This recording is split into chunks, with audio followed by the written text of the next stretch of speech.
हमने आपको गुज़िश्ता वीलॉग में ये खबर दी थी। गंडापुर साहब का इस मामले पे कोई डबल गेम नहीं था और बहुत गहरे सदमे में चली गई है पीटीआई की सारी क़यादत की हमारे साथ कि हो क्या रहा है। 5 अगस्त को भी कोई एहतजाज नहीं होगा। यास्मीन राशिद साहिबा ने बहुत बड़ा फेवर किया था नवाज शरीफ साहब पर। उस पर मुझे उस पीएमएलएन के वजीर ने ये कहा, हमारी पार्टी में इस मामले पे बड़ी दफा बात हुई है और किसी भी तरह से यास्मीन राशिद को हेल्प करके या कोई किसी तरह का एक्सटेंड करके support. Health minister as a doctor Yasmin Rashid साहिबा ने एक तरह से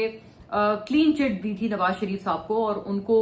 ये कहा था कि उनको फौरी तौर पर लंदन भेज दिया। लिस्ट दोबारा भेजी गई विद कवरिंग कैंडिडेट दोबारा बुखार साहब ने दोबारा 1 2 3 4 5 4 करके जनरल के ऊपर उन्होंने कहा कि नूरुल्लाह कादरी को आप आगे ले आए और इरफान सलीम को फिलहाल छोड़ दें। ये एग्जैक्ट अल्फाज है उनके और कोई बंदा झूठ कैसे बोलेगा। खान साहब के पास दोबारा मुलाकात भी होनी है, अगर कोई गलत बात होगी तो खान साहब खुद कह दें। ये कई लोगों को सुन के झटका लगेगा, शॉक लगेगा, लेकिन ये सच है कि जो सेनेट इलेक्शंस हुए हैं उसमें आप सिर्फ ये नहीं कह सकते कि ये गंडापुर साहब और एस्टेब्लिशमेंट की आपस में कोई सेटिंग से हुए हैं। ये इमरान खान साहब और एस्टेब्लिशमेंट की सेटिंग से हुए हैं क्योंकि इमरान खान इसमें कंप्लीटली ऑन बोर्ड थे। जैसे कि आपने देखा, ये बड़ी एक मैं हम्बली बात को क्लेम करना चाहती हूँ कि हमने आपको गुज़िश्ता वीलॉग में ये खबर दी थी और to best of our sources ये बताया था कि ये जो सारा मामला है सेनेट में जो कुछ हुआ है पीटीआई की तरफ से, ये किसी और की इसमें मिली भगत नहीं है, किसी का इसमें डबल गेम नहीं है। गंडापुर का भी इसमें डबल गेम नहीं है। गंडापुर से 100 इख्तलाफात सही, लेकिन गंडापुर साहब का इस मामले पे कोई डबल गेम नहीं था। इनफैक्ट ये सारी जो लिस्ट आई थी ये वाकईतन इमरान खान साहब की तरफ से आई थी। गंडापुर साहब ने दोबारा ये जो सेनेट के नाम आए हैं और इरफान सलीम को निकालना, खुर्रम जीशान को भी बाहर रखना और दीगर लोगों का नाम इसमें शामिल करना, ये किसी और की तरफ से नहीं हुआ, ये इमरान खान साहब ने खुद किया है। और यही बात देखें, गंडापुर साहब भी इस वीडियो में यही कह रहे हैं और उनकी बात सही है कि अगर वो गलत कह रहे हैं तो ये बात 2 मिनट में पता चल जाएगी क्योंकि इमरान खान साहब से कोई भी मिलकर ये बात कंफर्म कर सकता है कि क्या आपको इन लिस्टों का कुछ पता था या फिर ये कहीं से बाहरों बाहर कोई काम हो गया है जो आपकी नॉलेज में नहीं था। एनीवे, यही बात है और एज इट इज है। आपका अगला सवाल सबका जो एक फितरी तौर पर सबके जहन में आना चाहिए वो ये होना चाहिए कि अगर इमरान खान साहब ने खुद कोई डील क्रैक करने की कोशिश की थी इस्टेब्लिशमेंट से और सेनेट इलेक्शंस में सब कुछ एक दोनों की हम आहंगी से हो रहा था कि हुकूमत को रसगुल्लों की तरह सेनेट की नशिस्तें हुकूमत की जमात को बांटी गई पीटीआई की तरफ से पख्तूनख्वा असेंबली के इलेक्शन में से, तो उस पे से पीटीआई को क्या मिला? उस पे से पीटीआई को जो मिलना था, मैं समझती हूँ पीटीआई के साथ एक बहुत बड़ा डबल गेम हो गया है क्योंकि बिल्कुल उसके अगले रोज ही आपने देखा कि किस तरह से 9 मई केसेस में सजाएं आई हैं और सख्त तरीन सजाएं आई हैं जिसपे पीटीआई की जो क़यादत है पूरी तरह से हिल गई है। बहुत इसमें शशोपंच का शिकार है और बहुत गहरे सदमे में चली गई है पीटीआई की सारी क़यादत की हमारे साथ कि हो क्या रहा है। पहले सेनेट की जो नशिस्तें, पहले जो मखसूस नशिस्तें थी वो भी छिन गई, फिर उसके बाद जो सेनेट में बरतरी मिलनी चाहिए थी नंबर्स के हिसाब से पीटीआई को, वो उनके अपने सूबे की असेंबली में से उनको नहीं दी गई और हुकूमत की जमातों में सीटें बांट दी गई। हुकूमत को 2/3 अटेन करने में सेनेट में बाकायदा पख्तूनख्वा असेंबली से मदद दी गई और फिर ये सब जब हैंड हुआ तो उसके बाद ही अगले रोज ही, क्योंकि हमारी भी ये इत्तला है और ये बिल्कुल ये वाज़ेह बात है, आंखों एक रोजे रोशन की तरह ये बात सामने है कि इमरान खान साहब ने एक डील की थी सेनेट के इलेक्शन में इस्टेब्लिशमेंट से, लेकिन वो डील में उनके साथ एक बहुत बड़ा हैंड हो गया जिसके बाद फौरन अगले दिन उसके कोई ठंडी हवाएं आती पीटीआई के लिए, कोई रिलीफ मिलते उनको, उल्टा ये 9 मई की सजाएं उनके ऊपर ऐसे मतलब बम की तरह गिर गई सारों के ऊपर। 10-10 साल की सजाएं मिली हैं। इमरान खान साहब के साथ इसमें बहुत बड़ा एक गेम हुआ है, बहुत बड़ा हैंड हुआ है। लेकिन मैं इतना भी बता दूं कि क्या इस सब इतने बड़े यके बाद दीगरे सेटबैक्स के बाद भी क्या पीटीआई निकलेगी एहतजाज के लिए? क्या पीटीआई सड़कों पे निकलेगी? 5 अगस्त को एहतजाज करेगी? होना तो वो वैसे 5 अगस्त से पहले था जो हमें पीटीआई के लोग बता रहे थे, लेकिन अभी तक उस एहतजाज का नामो निशान नहीं है। क्या 5 अगस्त को कोई इटसेल्फ एहतजाज होगा? मैं आपको अभी से बता रही हूँ, आप लिख के रख लें और जाहिर है कि मेरी बात ये वीलॉग ऑन रिकॉर्ड होगा कि 5 अगस्त को भी कोई एहतजाज नहीं होगा। पीटीआई की प्रेजेंट डे क़यादत कुछ भी नहीं करना चाहती जो कि इस्टेब्लिशमेंट को नाराज करे, फैसला साजों को नाराज करे। इसलिए पीटीआई की जो क़यादत है वो मुकम्मल तौर पर इस मामले में एक सॉफ्ट आप समझें ऑपोजिशन का किरदार अदा कर रहे हैं और अभी उनका जो ऑल्दो ये कि जो इंडिया से जब जंग हुई वो तमाम मामला था उस वक्त पीटीआई के कुछ लोग बड़ा बढ़ चढ़कर बोल रहे थे, लेकिन अभी आपने देखा होगा कि सबके ऊपर बिल्कुल ठंडा ठंडा पानी गिर चुका है। और जाहिर है जब से सेनेट इलेक्शंस में इन्होंने एक तरह से हुकूमत की जमातों के साथ डील की है और सेटिंग की है, गठजोड़ बनाया है, तब तो उसके बाद से पीटीआई का ये भी हक चला गया है कि वो फॉर्म 47 के ताने मारे गवर्नमेंट को। मैं एक बात इस पे रखना चाहती हूँ, देखिए सख्त सजाएं हुई हैं बड़ी। मैं डॉक्टर यास्मीन राशिद का एक जिक्र करना चाहती हूँ, क्योंकि मैं आई थॉट कि मैं ऑन रिकॉर्ड लाऊं इस वाली बात को।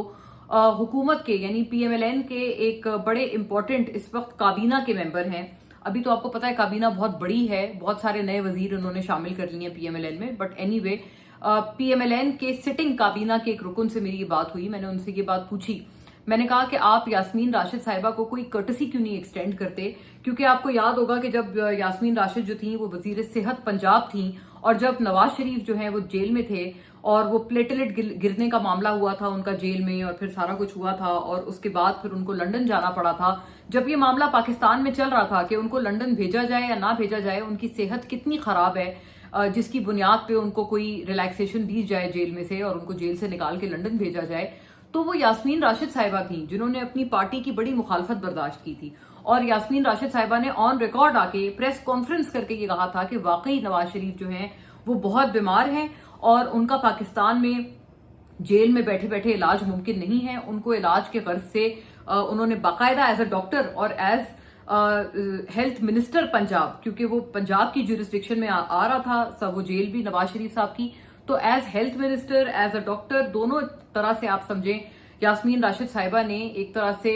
क्लीन चिट दी थी नवाज शरीफ साहब को, और उनको ये कहा था कि उनको फौरी तौर पर लंदन भेज दिया जाए। मैंने उनके पीएमएलएन के वजीर से ये बात पूछी कि आपकी पार्टी की तरफ से, क्योंकि यास्मीन राशिद साहिबा ने बहुत बड़ा फेवर किया था नवाज शरीफ साहब पर उस वक्त, और आपको इस बात को दिल में रखना चाहिए, आपको इस बात का बड़ा एहसास होना चाहिए, डायरेक्ट नवाज शरीफ साहब को इस बात की बहुत एक अहमियत होनी चाहिए कि मेरी उस औरत ने उन खातून ने इतनी मदद की थी। तो अब जब वो खुद जेल में हैं, उनको 10 साल की अब 9 मई के केस में सजा भी हो गई है, और अब वो खुद भी जेल में हैं और कैंसर उनको है, कई मरतबा उनको हॉस्पिटल दाखिल करना पड़ा है, उनकी तबीयत खासी बिगड़ी है।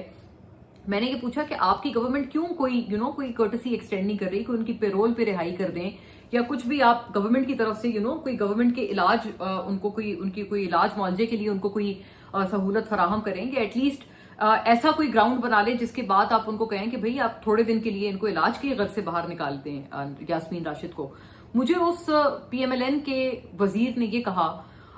कि देखें हमारी पार्टी में इस मामले पे बड़ी दफा बात हुई है, और खुद नवाज शरीफ साहब भी ये बात रियलाइज करते हैं, और उन्होंने भी कहा है कि हाँ वाकई उनका तो बड़ा पुराना मुझसे ताल्लुक है, और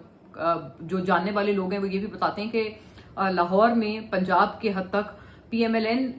और पीटीआई से हटकर भी यास्मीन राशिद और मियां नवाज शरीफ की जो फैमिली है उनके लेवल में एक टाइम पर बड़ा अच्छा ताल्लुक था। कुछ इलाज मुआवजे का भी जो है वो एक गर्ज था, जो कि इन दोनों फैमिलीज के दरमियान, यानी यास्मीन राशिद की फैमिली और नवाज शरीफ की फैमिली, इन दोनों के दरमियान ये ताल्लुक रह चुका है। कई साल पहले की बात मैं आपको बता रही हूँ, कई लोग इस बात की गवाही देते हैं। तो मैं ये भी उन्होंने कहा, कहते हैं वही जो पीएमएलएन के वजीर थे, उन्होंने कहा कि ये नवाज शरीफ साहब को भी इस बात का इदराक है, लेकिन हम क्या करें, क्योंकि इस्टेब्लिशमेंट जो है वो यास्मीन राशिद साहिबा से बहुत नाराज है, और पीटीआई के जो चंद लोग हैं, क्योंकि वो जो यास्मीन राशिद साहिबा की उस रोज की फुटेजेस हैं 9 मई की,